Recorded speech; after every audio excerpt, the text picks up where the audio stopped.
एक राजा था जिसके यहाँ बेटा पैदा नहीं हो रहा था। उसे किसी तांत्रिक ने सलाह दी कि आप ही के राज्य में किसी छोटे बच्चे की बलि चढ़ा दीजिए, अगले 1 साल में आपके यहाँ बेटा पैदा हो जाएगा।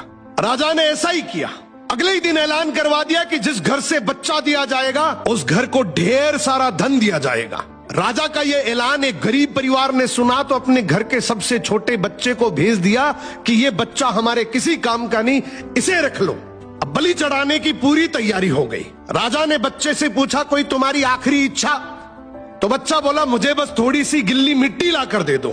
मिट्टी लाई गई तो उस बच्चे ने उस मिट्टी से छोटे छोटे 4 मकान बनाए और उसके बाद एक एक करके 3 मकानों को लात मारकर गिरा दिया। एक को रहने दिया और उसके सामने हाथ जोड़कर दुआ की और राजा को बोला, अब मेरी बलि चढ़ा दो। ये देखकर राजा को बड़ा अजीब लगा। वो डर सा गया कि शायद बच्चे ने कोई तंत्र विद्या की हो। उसने बच्चे से पूछा, तूने ये क्या किया था?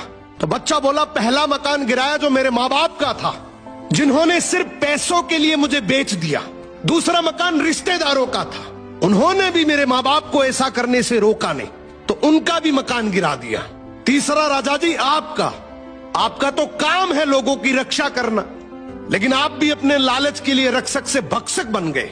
आपने तो अपने लालच के लिए मेरी जिंदगी खत्म करने की सोच ली, तो मैंने आपका भी महल गिरा दिया। और ये चौथा मेरे भगवान का घर है, उसके सामने मैंने हाथ जोड़कर कह दिया कि अब सब तू संभाल लेना। राजा ने बच्चे की बात सुनी तो आंखों में आंसू आ गए और गहराई से सोचा कि किसी हंसती खेलती जिंदगी को खत्म करके मुझे बेटा मिल भी गया तो मेरे किस काम का, क्योंकि मेरे राज में न्याय की भूल हो सकती है लेकिन उस ऊपर वाले की डायरी में गलती की कोई गुंजाइश नहीं है। राजा ने रोते हुए बच्चे को गले लगा लिया और बोला, आज से तू ही मेरा बेटा है। इस कहानी का मतलब है कि दुनिया के सामने झुकने से कुछ नहीं होगा, क्योंकि दुनिया अपने मतलब के लिए कुछ भी कर सकती है। झुकना है तो उस भगवान के सामने, जिसके सामने झुकने से तुम्हारा कोई कुछ नहीं बिगाड़ सकता। समर्पण करना है तो उस परमपिता परमेश्वर को करो।